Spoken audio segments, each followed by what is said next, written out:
In this session, we will discuss about anti-defection law. We will also discuss various provisions of anti-defection law. Anti-defection law in India, a crucial instrument designed to maintain the stability of government and uphold the integrity of democratic institutions. India के अंदर anti defection law जो कि government की stability को maintain करने में अपना एक इम्पोर्टेंट रोल प्ले करता है, साथ ही डेमोक्रेटिक इंस्टीट्यूशंस की इंटीग्रिटी को अपहोल्ड करने के लिए ये एक क्रूशियल इंस्ट्रूमेंट के तौर पर वर्क करता है. While it has been effective in curbing the practice of defection, various loopholes and implementation issues have surfaced over time, necessitating further reforms. Defection से रिलेटेड प्रैक्टिस को कर्बिंग करने में एंटी डिफेक्शन लॉ का बहुत बड़ा role रहा है, but इसके इम्प्लीमेंटेशन से रिलेटेड कुछ अभी भी इश्यूज हैं जिनको सॉल्व करना बहुत ही इम्पोर्टेंट है. साथ ही इसके अंदर कुछ लूप होल्स हैं, उन लूप होल्स को क्लोज करना बहुत ही ज़रूरी है और कुछ रिफॉर्म्स की इस एक्ट के अंदर ज़रूरत है. What is anti defection law? Anti defection law क्या होता है? इससे पहले हमें डिफेक्शन समझना पड़ेगा कि डिफेक्शन क्या होता है. Defection means switching political party. कोई पॉलिटिकल लीडर अगर पॉलिटिकल पार्टी को स्विचिंग करता है, चेंज करता है, this is known as defection. Where a member of a political party leave the party and join another party or becomes independent. कोई एक political party का लीडर अगर अपनी पॉलिटिकल पार्टी को लेफ्ट कर देता है और दूसरी पॉलिटिकल पार्टी को ज्वाइन कर लेता है या इंडिपेंडेंट लीडर बन जाता है, इस प्रोसेस को डिफेक्शन कहा जाता है. Anti-defection law aim to prevent or discourage defection by imposing penalties on politicians who switch parties or violate party discipline. इस डिफेक्शन को इट मीन्स ये जो पॉलिटिकल पार्टीज को स्विच करने का जो प्रोसेस है, इसको प्रिवेंट करने के लिए, इसको डिस्करेज करने के लिए इंडिया के अंदर एंटी डिफेक्शन लॉ की नीड हुआ. और एंटी डिफेक्शन लॉ के थ्रू इस तरह के लीडर्स पर कुछ पेनल्टी इम्पोज की जाती हैं और कुछ ऐसे लीडर जो पॉलिटिकल पार्टी के डिसिप्लिन को वायलेट करते हैं और जो पॉलिटिकल पार्टीज को स्विचिंग करते हैं, इस तरह के लीडर्स के अगेंस्ट कुछ पेनल्टीज या फिर कुछ rule and regulation anti defection law के अंदर प्रोविजन किए गए हैं. Enacted in 1985 through the 52nd Amendment Act of 1985 as part of the 10th Schedule of the Constitution of India. India के अंदर anti defection law 1985 52nd constitutional amendment act के according 1985 में इसको इनेक्ट किया गया था. कॉन्स्टिट्यूशन के 10th शेड्यूल के अंदर भी इससे रिलेटेड कुछ प्रोविजन किए गए हैं. Why is anti defection law needed? India के अंदर एंटी डिफेक्शन लॉ का नीड क्यों हुआ? वेरियस पॉइंट्स हैं इससे related. Point number 1, to prevent elected representative from switching political party which can lead to instability and a lack of accountability in government. कुछ ऐसे political leader होते हैं जो पॉलिटिकल पार्टीज को स्विचिंग करते रहते हैं. इस तरह के लीडर्स को पॉलिटिकल पार्टी स्विचिंग करने से प्रिवेंट करने के लिए इस तरह के एक्ट की ज़रूरत पड़ी, क्योंकि इस तरह के पॉलिटिकल लीडर्स जो पॉलिटिकल पार्टी स्विचिंग करते हैं, इससे इंस्टेबिलिटी आ जाती है और गवर्नमेंट की अकाउंटेबिलिटी भी इससे अफेक्ट होती है. Number 2, to prevent of Aayaram Gayaram politics. Aayaram Gayaram politics को प्रिवेंट करने के लिए भी इस तरह के लॉ का नीड हुआ. The phrase Aaya Ram Gaya Ram implied frequent floor crossing by legislator in the political party developed by Haryana MLA Gaya Lal in 1967. He changed his party 3 times in a fortnight from Congress to United Front, back to Congress and then within 9 hours to United Front again. Aaya Ram Gaya Ram का जो ये phrase है, ये उन leaders के लिए use किया जाता है जो फ्रिक्वेंटली पॉलिटिकल पार्टीज को स्विचिंग करते रहते हैं. और 1967 में हरियाणा एमएलए गया लाल के द्वारा इस प्रिंसिपल को डेवलप किया गया था. ऐसा इसलिए किया गया था क्योंकि इन्होंने 1967 में 15 डेज के अंदर 3 टाइम पॉलिटिकल पार्टीज को इन्होंने चेंज किया. कांग्रेस से ये यूनाइटेड फ्रंट में गया, उसके बाद फिर कांग्रेस में आया, देन फिर कांग्रेस से यूनाइटेड फ्रंट में ये वापस चले गए. और यहीं से आयाराम गयाराम पॉलिटिक्स का जो ये प्रिंसिपल है वो स्टार्ट हुआ.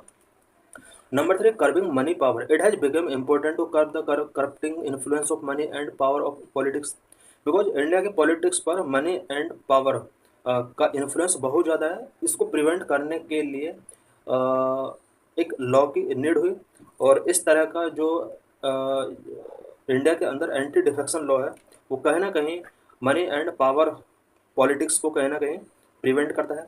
Number 4, ensuring cohesion. Anti-defection law was also seen as a way to promote stability and cohesion within political parties and to prevent the fragmentation of the party system.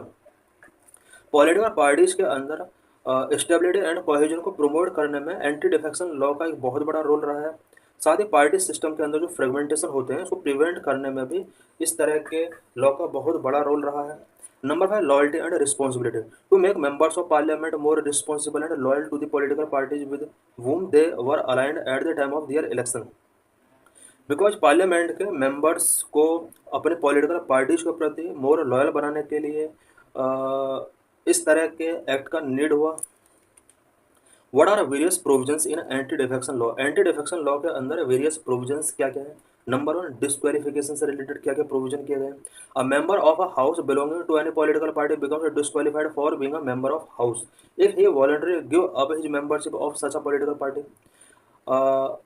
कोई भी house member जो कि एक political party से अपना political party से अगर belong करता है और उसको डिस्क्वालीफाई किया जा सकता है कुछ कंडीशंस के अकॉर्डिंग। इट मीन्स किसी भी मेंबर को डिस्क्वालीफाई किया जा सकता है if he voluntary give up his membership of such a political party.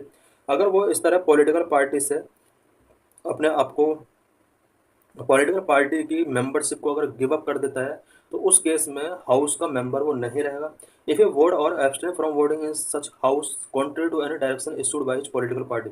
अगर वो अपने पॉलिटिकल पार्टीज के डायरेक्शन के अगेंस्ट वोटिंग करता है या वोटिंग करने से एब्सेंट अपने आप को रखता है तो उस केस में भी उस मेंबर की जो मेंबरशिप है या फिर हाउस के अंदर उसको डिस्क्वालीफाई किया जा सकता है। Number 2, independent members. An independent member of a house become disqualified from the house if he join any political parties after such an election। Election के बाद अगर कोई इंडिपेंडेंट मेंबर कोई पॉलिटिकल पार्टी ज्वाइन कर लेता है तो उसको डिस्क्वालीफाई किया जा सकता है। Number 3, nominated members. A nominated member of a house become disqualified if he join any political party after the expiry of 6 month from the date he takes his seat in the house. Nominated member जो भी होते हैं house के अंदर अगर वो election के बाद 6 मंथ के अंदर 6 मंथ के बाद अगर वो किसी पॉलिटिकल पार्टी को ज्वाइन कर लेता है तो उसको डिस्क्वालीफाई किया जा सकता है। What are exemptions? ये जो अभी हमने प्रोविजंस पढ़े हैं डिस्क्वालिफिकेशन से रिलेटेड, इससे रिलेटेड कुछ एग्जम्पशंस भी हैं। The above disqualification on the ground of defection does not apply in the following 2 cases. ये जो ग्राउंड है डिस्क्वालिफिकेशन के ये 2 केसेस में अप्लाई नहीं होंगे। Number 1, merger. If 2/3 of the members of a party have agreed to merger with another political party. अगर किसी पॉलिटिकल पार्टी के 2/3 it means about 66% member other political party के साथ मर्ज हो जाते हैं उस केस में मेंबर डिस्क्वालीफाई नहीं किए जाएंगे। Number 2, presiding officer. If a member after being elected as the presiding officer of the house voluntary give up the membership of his party. अगर कोई पार्टी का मेंबर जो कि हाउस के अंदर है अगर वो प्रिसाइडिंग ऑफिसर बन जाता है उस केस में उसकी मेंबरशिप को डिस्क्वालीफाई नहीं किया जाएगा। Number 4, rule making power. The presiding officer of a house is empowered to make rules to give effect to the provisions of the 10th schedule. 10th schedule के प्रोविजन को give effect करने के लिए rule making करने की power जो है वो प्रिसाइडिंग ऑफिसर के पास होती है। ये एंटी डिफेक्शन लॉ के अंदर कुछ प्रोविजन किए गए हैं। Presiding officer can take up defection case when he receive a complaint from a member of the house. House के मेंबर से कंप्लेंट मिलने के बाद प्रिसाइडिंग ऑफिसर चाहे तो डिफेक्शन केसेस को डील कर सकता है। Number 5, deciding authority. The chairman of the legislative council or speaker of the house has the authority to decide on questions related to defection and his or her decision is final and cannot be challenged in any court। Legislative council का chairman या फिर लोकसभा के speaker का जो भी decision होता है specially defection से रिलेटेड क्वेश्चंस को डिसाइड करने की अथॉरिटी इन्हीं के पास होती है और इनका जो भी फाइनल डिसीजन होता है वो फाइनल डिसीजन होता है और कोर्ट के बिफोर इसको चैलेंज नहीं किया जा सकता। Number 6, role of whip. Whip is responsible for communicating the parties position to its members and ensuring they vote in line with that position. कोई भी पॉलिटिकल पार्टी अपने मेंबर्स के लिए कम्युनिकेट करती है और ये कम्युनिकेट करने का जो प्रोसेस है इसको हम विप बोलते हैं और इस विप के अकॉर्डिंग ही पार्टी के सभी मेंबर्स को वोटिंग करना होता है। If a member defying the whip and voting against the party's official position, he/she may be subject to disciplinary action under the anti-defection law।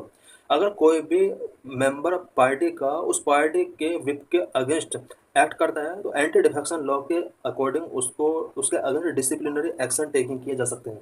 What are various loopholes in anti defection law? Anti defection law के अंदर कुछ loopholes हैं। वो क्या loopholes हैं? Anti defection law has faced various criticism and challenges in its implementation. Anti defection law के implementation के before कुछ चैलेंजेस हैं और कुछ क्रिटिसिज्म इसको फेस करने पड़ रहे हैं। सच है, number one, a very long delay in deciding defection cases, because defection cases को डिसाइड करने में बहुत ही लॉन्ग टाइम लग जाता है।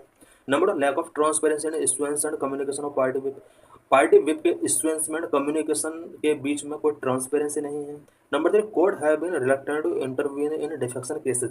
डिफेक्शन केसेस में कोर्ट इजीली तरीके से इंटरवीन नहीं करती है। Number one, a very long delay in deciding defection cases. Speaker have taken several months or even years to take a decision. Defection से रिलेटेड केसेस को डील करने के लिए स्पीकर सेवरल मंथ्स और इवन ईयर्स तक taking करते हैं। This delay allow defectors to continue holding their positions, thereby subverting the purpose of the law. इस डिले के ड्यूरिंग, इट मीन्स ये जो डिले होता है इस टाइम पीरियड के ड्यूरिंग जो डिफेक्टर्स होता है वो अपनी पोजीशन कंटिन्यू हाउस के अंदर होल्ड करके रखता है। इससे लॉ का जो पर्पज है वो सबवर्ट होता है।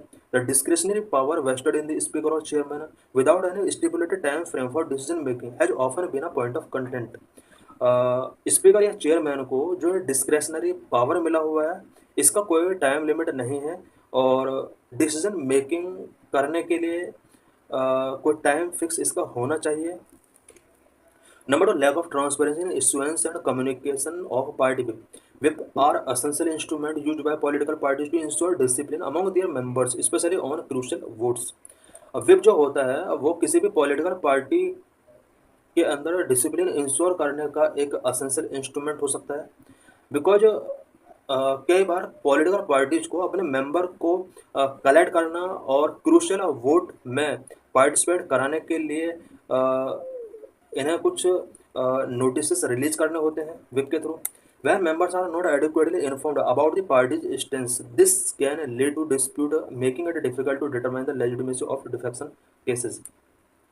Number three, court have been reluctant to intervene in defection cases.